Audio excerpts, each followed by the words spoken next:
My name is Edward Irving, and I was born in the state of Texas in 1939, and I grew up partly in Texas, partly in Nevada, in the Las Vegas area. In 1960, I ended up going to college in Los Angeles area, and I was there for just short of 3 years. And then I ended up in the military, into the United States Army in 1962, and I served in the Army from 1962 to 1965. I was trained at that particular time at Fort Ord, which was in Northern California area.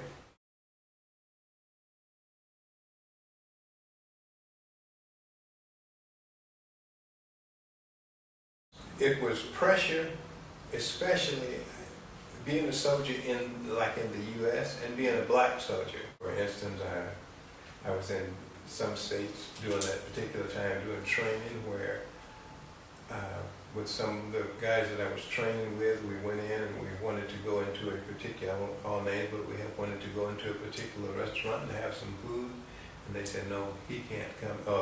There was 3 blacks in the crowd, and they said, no, they can't come in. They can't be here.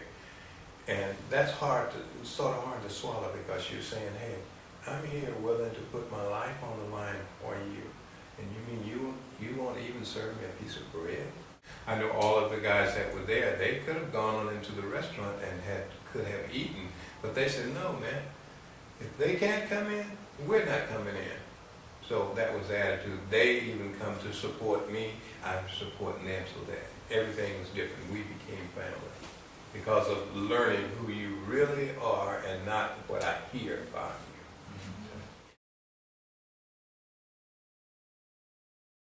you. Yes, we had some problems, but the teeth and tongue have problems. Sometimes you bite your tongue, but the tongue stays. It doesn't leave.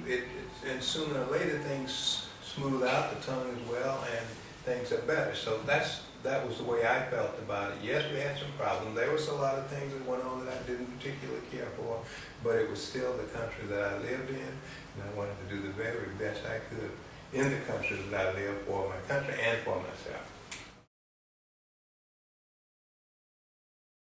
I sure do. We become lifetime friends, and that's what I was saying again, about certain things. I know some guys that were from states where where black and white really did not get along, for instance, at all. But by the time we ended up coming out of service, we became great friends in service, and we're still in contact. And some of those very people were people who, at that particular time, man, I don't want nothing to do with you, but we're really good friends now. So it really broke down some barriers on both sides.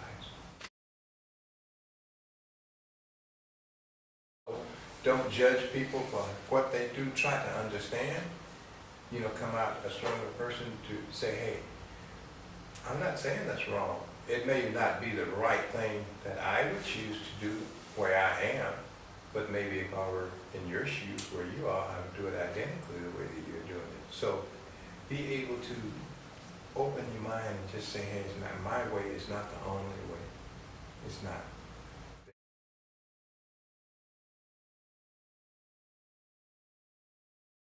The message that I would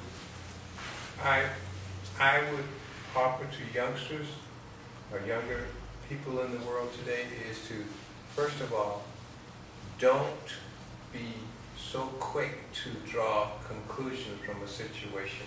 Try to evaluate it, try to get information about situations, and try to understand the situation and why particular things happen. We can have better respect for each other because we're all human beings and we're all on this planet. We need to be able to live together. It doesn't matter where we are. You understand? So just to try to be a little slower to draw conclusions. Close your eyes and listen. Hear that person. Try to receive that person and where they are. That would be the message.